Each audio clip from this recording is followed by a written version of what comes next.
আল্লাহ তাআলার নিকট কোনো কিছু চাওয়ার আগে আমাকে এবং আপনাকে আল্লাহর নিকট নিঃশর্ত ক্ষমা চাইতে হবে। তার নিকট কোনো কিছু চাওয়ার পূর্বে আপনাকে ক্ষমা চাইতে হবে। আমার আপনার যে প্রয়োজনগুলো আছে সেগুলো চাওয়ার পূর্বে আমাদেরকে আল্লাহর নিকট পরিপূর্ণ আন্তরিকতার সাথে ক্ষমা চাইতে হবে। এটা শোনার পর আপনি হয়তো জিজ্ঞেস করতে পারেন, ক্ষমা চাওয়ার জন্য কোন দোয়া করতে হবে বা ক্ষমা চাওয়ার জন্য শ্রেষ্ঠ দোয়া কোনটি? মানুষ বিভিন্ন অকেশনে বিভিন্ন রকম দোয়া পড়ে। যেমন কোনো সন্তান সম্ভবা মা এসে জিজ্ঞেস করেন, কিছুদিনের মধ্যে আমার বাচ্চা হবে, এখন আমার বাচ্চার জন্য কোন দোয়াটা আমি পড়তে পারি? অথবা কেউ একজন এসে বলতে পারে, আমি চাকরির ইন্টারভিউ দিতে যাচ্ছি, কোন দোয়াটি আমি এখন পড়তে পারি?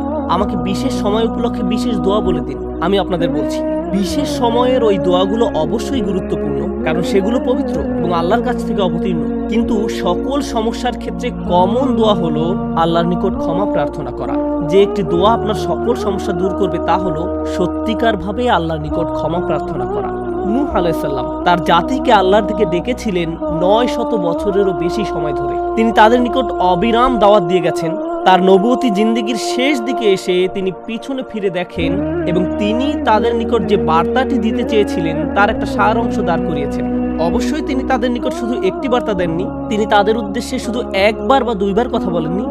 দাআতু কওমি লাইলান ওয়া নাহারা, তিনি বলেন, হে আমার পালনকর্তা, আমি আমার সম্প্রদায়কে দিবারাত্রি দাওয়াত দিয়েছি। তিনি রাতেও কোনো বিরতি নেননি, প্রতিনিয়ত সারাক্ষণ তাদের দাওয়াত দিয়ে গেছেন। কুরআনের একটি সূরা তার নামে নামকরণ করা হয়েছে, সূরাতুন নূহ। সেখানে তিনি এই গোটা সময় ধরে যে তার সম্প্রদায়কে দাওয়াত দিয়ে গেছেন তার একটা সারমর্ম তুলে ধরা হয়েছে। আমি তোমাদের কাছ থেকে আশা করেছিলাম কি, ইন্নী কুল্লামা দাআতুহুম লিতাগফিরা লাহুম, আর আমি গোটা সময় ধরে তাদেরকে এই ধর্মের দিকে আহ্বান করেছি যেন আপনি তাদেরকে ক্ষমা করেন ইয়া রব। আমি ঠিক এই কথাগুলো তাদেরকে বারবার বলেছি। ফাকুলতু ইস্তিগফারু রাব্বাকুম, অতঃপর বলেছি তোমরা তোমাদের পালনকর্তার নিকট ক্ষমা প্রার্থনা করো। ইন্নাহু কানা গফফারা, তিনি অত্যন্ত ক্ষমাশীল। নিশ্চয়ই আল্লাহ হলেন এমন সত্তা যিনি বারবার এবং বারবার ক্ষমা করতে থাকেন। এরপর তিনি যা বলছেন তা খুবই অসাধারণ। আমি চাই আপনারা এই বিষয়টা উপলব্ধি করুন যে তিনি কোন ধরনের মানুষদের উদ্দেশ্যে কথা বলছিলেন। তিনি ইতিহাসের অন্যতম খারাপ একটি সম্প্রদায়ের উদ্দেশ্যে কথা বলছিলেন।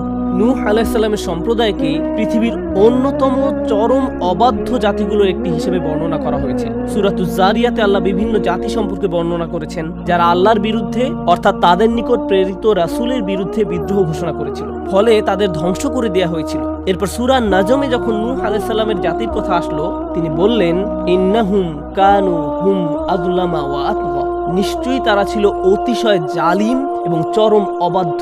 বিষয়টা যৌক্তিক মনে হয়। অন্য সব নবীর মতো তাদের এক প্রজন্মের জন্য নবী ছিল না। প্রতি শতাব্দীতে 3-4 প্রজন্ম মানুষের জন্য শতাব্দীর পর শতাব্দী ধরে তাদের একজন নবী ছিল। প্রতি 20 বছর পর পর নতুন নতুন প্রজন্মের আবির্ভাব ঘটে। আর নূহ আলাইহিস সালাম এটা দেখেছিলেন শতাব্দীর পর শতাব্দী ধরে। তিনি 40-50 প্রজন্মের মানুষদের দেখেছিলেন আর তারা সবাই তাকে প্রত্যাখ্যান করেছিল।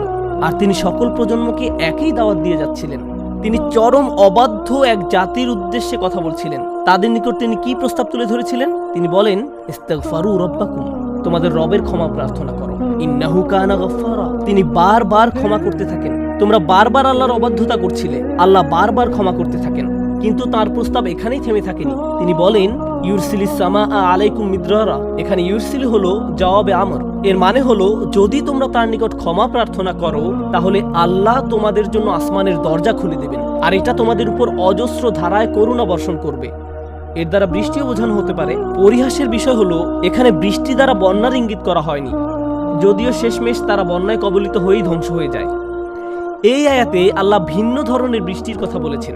যদি তারা ক্ষমা প্রার্থনা করত, যে বৃষ্টি তাদের ধ্বংস করে দিয়েছিল সেই বৃষ্টি হতে পারত তাদের জন্য জীবন আহরণকারী। তারা বৃষ্টির জন্য প্রার্থনা করেনি, আর আল্লাহ তাদের বলছেন ক্ষমা প্রার্থনা করতে।